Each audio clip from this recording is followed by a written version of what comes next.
وفاة النجم محمد صبري نجم نادي الزمالك السابق، وما سبب وفاته؟ لكن قبل ذلك لا تنسى الإعجاب بالفيديو والاشتراك في القناة فضلا وليس أمرا.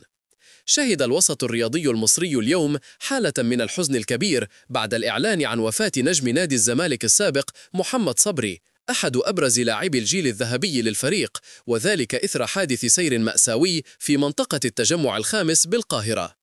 التفاصيل الأولية للحادث تشير إلى أن محمد صبري كان يقود سيارته في أحد الطرق الجانبية بالتجمع الخامس قبل أن يفقد السيطرة فجأة على عجلة القيادة لتنحرف السيارة بقوة وتصطدم بجدار مبنى تحت الإنشاء، ما تسبب في وفاته على الفور نتيجة شدة الاصطدام.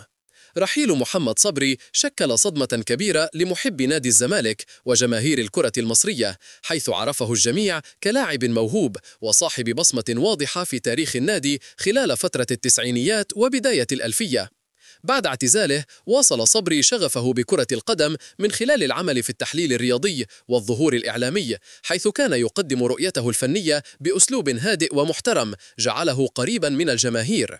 نعى عدد كبير من نجوم الرياضة زميلهم الراحل بكلمات مؤثرة، مؤكدين أنه كان مثالا للاعب الخلوق وصاحب الأخلاق العالية، وأن رحيله خسارة كبيرة للوسط الرياضي.